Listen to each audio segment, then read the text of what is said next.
जिस मशीन से चुनाव पूरे वर्ल्ड में एक दिन में हो जाता हो, तो क्या हमारे पास इतनी मशीनें नहीं है या हमारे पास इतने कर्मचारी नहीं है उत्तर प्रदेश के पास जो 7 चरण में चुनाव है? क्यों है? तो ये एक बड़ा सवाल है। तो इस पर जवाब देना चाहिए बैठ करके, चुनाव आयोग को भी देना चाहिए, उत्तर प्रदेश की सरकार है उसको भी जवाब देना चाहिए। लेकिन जब चुनाव होते हैं तो ईवीएम पे एक सवाल उठाया जाता है, आपको भी शंका है कि ईवीएम? देखिए, ये बात सच है, इसमें कोई झूठा नहीं। एक मुंबई वाले भाई हैं, वो ईवीएम का मुद्दा बहुत दिनों से उठा रहे हैं। जिस देश की ये मशीन है उस देश में ही इससे चुनाव नहीं होता है, नहीं होता ना, सभी को पता है उससे चुनाव। तो फिर हमारे देश में ये मशीन क्यों? हमारे देश में, हमारे जो देश में लोग हैं जो पेपर बनाते हैं, उससे पेपर से चुनाव होने चाहिए ना। जो हमारे देश को एक पेपर बनाने का वो मिलेगा तो और लोगों को रोजगार भी मिलेगा, मिलेगा कि नहीं मिलेगा? लेकिन कहा जाता है समय बचाने के लिए इतने संसाधन नहीं है, इसलिए ईवीएम से चुनाव किया देखो, अगर समय बचाने के लिए तो फिर 7 चरण में क्यों?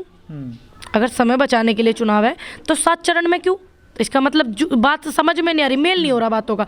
दूसरी बात, जिस ईवीएम को आपकी पार्टी लाई थी कांग्रेस। देखिए, मेरी पार्टी भी बेशक लेके आई थी, अगर लेके आई थी तो भी मैं गलती बोलूंगी। मैं बेशक पार्टी में कांग्रेस में हूँ तो मैं समर्थन नहीं करने की इस बात का, क्योंकि जिस जमाने में ईवीएम को कांग्रेस लेके आई थी उस जमाने में शायद मैं वोटर नहीं थी, है ना। लेकिन चुनाव आयोग कहता है कि ऐसा कोई भी इसमें धांधली नहीं है जो लोग शक करते हैं। देखो, चुनाव आयोग कहता है, लेकिन जो वर्ल्ड की जो वो बैठती है पूरी जो वो होती है, उसमें ये कहा गया कि इलेक्ट्रिक चीज है, इसके साथ छेड़छाड़ की जा सकती है। या तो आप चुनाव आयोग की बात को वेरीफाई करो या फिर आप वर्ल्ड की जो पूरी ऑर्गेनाइजेशन बैठती है उसकी बात को वेरीफाई करो। अगर आप वर्ल्ड की चीज को वेरिफिकेशन करोगे, साबित तो नहीं कर पाए ना अभी तक। चुनाव आयोग ने तो चैलेंज किया कि कोई साबित करके दिखाए कि इसमें कुछ हो सकता है। अच्छा, साबित कैसे करें? कारण कैसे पता है? अगर हम वोट डालने जाते हैं तो वो बटन दबाते हैं, कहीं और डल जाती है, लेकिन अंदर तो मोबाइल नहीं ले जाने देते ना। साबित कैसे करेंगे आप, ये बताओ? ऐसे थोड़ी साबित करा जाएगा कि तो आप हमें एक मशीन दिखा दो और उसको साबित करने के लिए आप भीड़ जोड़ लो, उस मशीन को चेक करो, वो ठीक हो। लेकिन जब हम अंदर चुनाव वोट डालने जाएंगे तो कैसे साबित करें? क्या मोबाइल अलाउ होगा ले जाना? क्या मोबाइल में वीडियो बनाना अलाउ होगा? या उसमें जो गड़बड़ हो रही है वो वीडियो बनाना अलाउ होगा? आप क्लियर करो कि कैसे साबित करें। चाहते हैं बैलेट पेपर से चुनाव हो? बिल्कुल, बैलेट पेपर से चुनाव होना चाहिए। बैलेट पेपर से चुनाव होगा, देश को रोजगार मिलेगा, कागज बनाने वालों को रोजगार मिलेगा, मजदूर कागज बनावेगा उनको रोजगार मिलेगा और एक निष्पक्ष चीजें होंगी।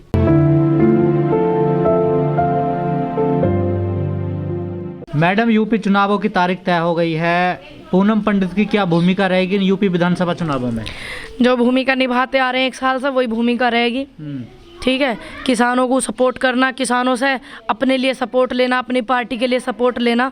लेकिन एक बात मेरे मन में जो थी वो चुभ रही है, मैं आपको बता दूं, क्योंकि कुछ भी बात है, देखो हम देश में रहते हैं, लोकतंत्र देश है हमारा, तो हम बोल सकते हैं। तो ये अच्छी बात है कि हम ऐसे देश में रहे जहाँ हमें बोलने की आज़ादी। बाकी माहौल क्या चल रहा है आपको भी पता है, 1 साल 1.25 साल से, हम तो 1.25 साल से देख रहे हैं, क्योंकि इन सब चीज़ों से 1.25 साल से जुड़े हुए। एक बात समझ में नहीं आ रही, यूपी में चुनाव है ना, जिस मशीन से चुनाव पूरे वर्ल्ड में एक दिन में हो जावे, तो उसमें 7 चरण में उत्तर प्रदेश को चुनाव क्यों है? ये बात में शंका है। हाँ, मन में शंका है, पर कई लोग भी उठा रहे हैं। आप क्या, कई लोग कह रहे हैं कि हमें शंका तो है। मुझे तो पता नहीं कोई और कह रहा है कि नहीं कह रहा, लेकिन ये एक गंभीर विषय है कि मान लो सिर्फ उत्तर प्रदेश में चुनाव जो है 7 चरण में क्यों है? जो 12 आंदोलन चल रहे हैं उत्तर प्रदेश की राजधानी में, उन पर नज़र करें। जो शिक्षा के लिए अपने आंदोलन कर रहे हैं 69,000 बच्चे, SSC के बच्चे हैं, दिल्ली की राजधानी में कर रहे हैं, केंद्र में इनकी सरकार है, यूपी में कितना माहौल ख़राब है आपको भी पता। तो ये सब मुद्दे रहेंगे। और ये कोरोना करे ना, अब क्या किया इन्होंने? अब तीसरी लहर चालू होने वाली, आपको भी पता, केस बढ़ रहे हैं, है ना, जैसा कि मैं टीवी पे देख पा रही हूँ। तो रैलियों पे पाबंदी लग तो गई। अब रैलियों पे तो आप पाबंदी लगा दो, लेकिन गरीब मजदूर आदमी जो पेट भरेगा और जो आदमी खड़ा होकर रोवेगा कि मैं तो भूखा रह सकता हूँ, अपने बच्चों को नहीं रख सकता, उनका क्या? उनके लिए क्या सुविधा? ये 5 किलो आटा बस, ये है सुविधा, बताओ। तो क्या ये सही योजना नहीं है? 5 किलो राशन दे रही है। ये तो 2005 में भी मिलता था, ये पहले चर्चा प्रचार नहीं होते थे। अब तो सबको मिल रहा है ना, ये देखो ज़्यादातर लोगों को मिल ही रहा है। पहले भी मिलता था, मैं स्वर्ण समाज से हूँ, मुझे भी मिलता था। हमारा राशन कार्ड बना हुआ था 2005 में। गरीबी रेखा से नीचे जीवन यापन करने वालों में हमारी लिस्ट थी, तो हमें भी पहले भी मिलता था। लेकिन पहले की सरकार ये नहीं थी, 5 किलो आटा दे दिया, 5 किलो चून दे दिया, तो जो क्या मैं ये होर्डिंग लगा दे, मैं 10,000 का एक, है ना, ये नहीं था। प्रचार करना है, ज़्यादा प्रचार करा, सबको पता है। लेकिन आप लोग लगातार कहते रहे कि इस बार हिंदू मुस्लिम नहीं होगा, मुद्दों पे चुनाव होगा, लेकिन फिर हिंदू मुस्लिम हो रहा है। नहीं, कहाँ हो रहा? लोग समझ रहे हैं? आप बताओ कहाँ हो रहा? अभी गुड़गांव वाला मैटर उठाया था इन्होंने। गुड़गांव में मुझे गर्व महसूस होता है कि सनातन धर्म की बेटियों ने और बेटों ने उन मुस्लिम समुदाय के लोगों को जगह दी कि आपके लिए मेरी दुकान खुली हुई है, आपके लिए मेरा घर खुला हुआ है। तो ये एक भाईचारा की मिसाल जो है कायम है हमारे देश में, तो उसे आप नहीं नकार सकते। हाँ, कुछ लोग भ्रमित हो गए थे पिछले चुनाव में 2014 के में, तो जिसको हम अब सुधार कर रहे हैं। और मैं धन्यवाद करती हूँ मुस्लिम समुदाय के लोगों का भी कि आपने शांति को बरकरार रखा। और सभी देखो, आपने तो उनका साक्षी जी का बयान कितना अच्छा आया था कि मैं सनातन धर्म की बेटी आपसे माफ़ी चाहती हूँ, आया था कि नहीं आया था? तो इस तरीके की हमारे देश में बेटियां हैं। और मुस्लिम समाज के लोगों से मैं अनुरोध करती हूँ कि ऐसी बेटियों ने आपको सम्मान दिया तो आप उस चीज़ को भी ध्यान में रखें, भूलें नहीं, और भाईचारे को बरकरार रखें। और जो आपने बिल्कुल गुड़गांव में शांति बना करके रखी, सनातन धर्म के लोगों ने भी और मुस्लिम समुदाय के लोगों ने भी, मैं दिल से धन्यवाद करती हूँ आपका। अब की बार इनका हिंदू मुस्लिम वाला एजेंडा नहीं चलने वाला। अब मंदिर पर वोट तो वो लोग देंगे ना जिनको वहाँ बैठकर घंटा बजाना है। देखिए, मुझे तो बजाना नहीं है, ना मेरे बच्चों को बजाना। मेरे बच्चे पैदा होंगे कोई सरकारी डिपार्टमेंट के लिए मैं पढ़ाऊंगी, मेरी बहन के बच्चे हैं उनके सरकारी डिपार्टमेंट में मेहनत कराऊंगी, ठीक है।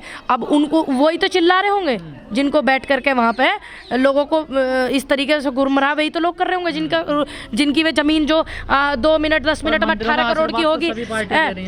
सभी पार्टी आशीर्वाद, देखिए, एक किसी की भावना को आप ठेस नहीं पहुंचा सकते। आपका मन है मंदिर जाओ, नहीं है मत जाओ। मेरा मन है मैं जाऊं, नहीं तो आप मुझ पर दबाव नहीं बना सकते कि मैं जाऊं या ना जाऊं। मैं आप पर दबाव नहीं बना सकता। स्कूल की बात, शिक्षा की बात, क्यों नहीं कर रोजगार की बात क्यों नहीं हो रही? अब इनसे करो ना, मुख्यमंत्री इनके, प्रधानमंत्री इनके। भाई हम तो बात कर रहे हैं ना, हम तो मुद्दे उठा रहे हैं ना, हम तो विपक्ष में है ना। इनसे करो ना आप ये वाली बात कि आप शिक्षा के नाम पे वोट लो, आप मंदिर के नाम पे क्यों वोट ले रहे हो? क्या मंदिर पहले नहीं होते थे? क्या मंदिर के लिए कभी किसी ने मना किया? क्या कभी किसी ने गलत बोला मंदिर के लिए? कोई भी गलत नहीं बोलता। पर कह रहे हैं कि हमारी सरकार में बनना है, सपा बसपा की सरकार होती नहीं बनता है। क्यों? इन्होंने बनवाया मंदिर, कोर्ट ने आदेश करे, मंदिर बन गया। आपने चंदा दिया, मैंने दिया, इन्होंने दिया, अड़ोसी पड़ोसियों ने दिया, देश ने दिया, प्रदेश ने दिया। जब बनना पहले तो नहीं आया फैसला, हमारी सरकार में क्यों आया? अरे अब जब चीफ जस्टिस वगैरह जो इन्हें तुमने कही कि तुम फैसला दो, क्या ये इनके हाथ के अंडर के आदमी है? जो सुप्रीम कोर्ट के वो है चीफ जस्टिस, क्या उन्होंने इनके कहने से फैसला दिया? इसका मतलब चीफ जस्टिस इनकी मर्जी से चलेंगे? उन्हें जो जब समय लगा, जब उन्हें बेहतर लगा, जब उनकी जांच क्लियर हुई, उन्होंने जब फैसला कर दिया। पूनम जी, अयोध्या के बाद में अब जो है मथुरा में बारी है मंदिर बनाने की, बीजेपी पूरा इस एजेंडा चला रही है। अभी 6 दिसंबर को करीब जो है उसमें एजेंडा ये लोग चला रहे थे, लेकिन मैं अभी मथुरा से ही आई हूँ 3 दिन पहले। वहाँ का माहौल बहुत अच्छा, बाहर के लोग वहाँ का माहौल ख़राब करना चाहते थे। जनता में, सनातन धर्म में, मुस्लिम धर्म में, दोनों अच्छे से। अब एक बात बताओ, ये मंदिर में क्या बनावेंगे? वहाँ तो ऑलरेडी मंदिर बना हुआ भैया, मैं गई हूँ, मैं तो गई हूँ, वहाँ तो बहुत भव्य मंदिर बना हुआ। भव्य मंदिर बनेगा ना, भव्य बना हुआ पहले भी। तो क्या वो मंदिर नहीं है जहाँ मैं गई थी? हेमा मालिनी अपील कर रहे हैं कि योगी जी मथुरा से चुनाव लड़े। अच्छा, हेमा मालिनी जी को अपनी सीट का खतरा है क्या कि भारतीय जनता पार्टी के खाते में सीट न जावे? हेमा मालिनी जी जो कोई खतरे में आ रही है इसलिए कह रही होंगी। दूसरी बात, वहाँ तो बहुत खूबसूरत मंदिर है, बहुत भव्य मंदिर है, और वहाँ तो पूजा पाठ होती है। ये नया क्या करेंगे? इनसे नए की पूछो आप।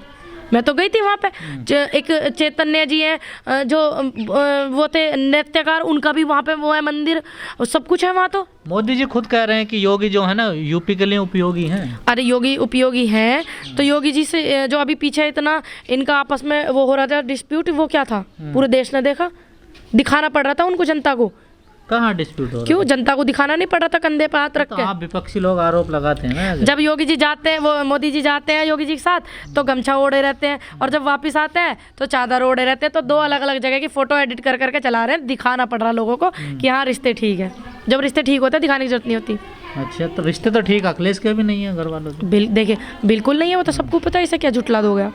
बिल्कुल। अब मैं झूठ बोल दूं कि नहीं है? लेकिन योगी जी कह रहे हैं कि महिला सुरक्षित है, आप इस बात से सहमत हैं? बिल्कुल नहीं। अभी तो आपने देखा एक महिला ने काले झंडा दिखाया, उस पर गोली चल गई, अस्पताल में भर्ती है। नहीं, वैसा सुरक्षित है ना अपराधी?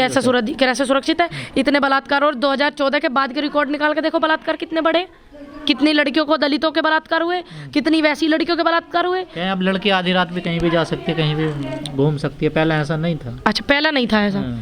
हमें तो ऐसा लगता नहीं, क्योंकि जब इस तरीके की बात है तो जो अभी अंबाला में गाड़ी चढ़ाई गई महिलाओं पे, 6 महिलाओं पे, है ना, और जो अभी एक लड़की जा रही थी दरोगा का एग्जाम देने, उसका बलात्कार हुआ, वो क्या था?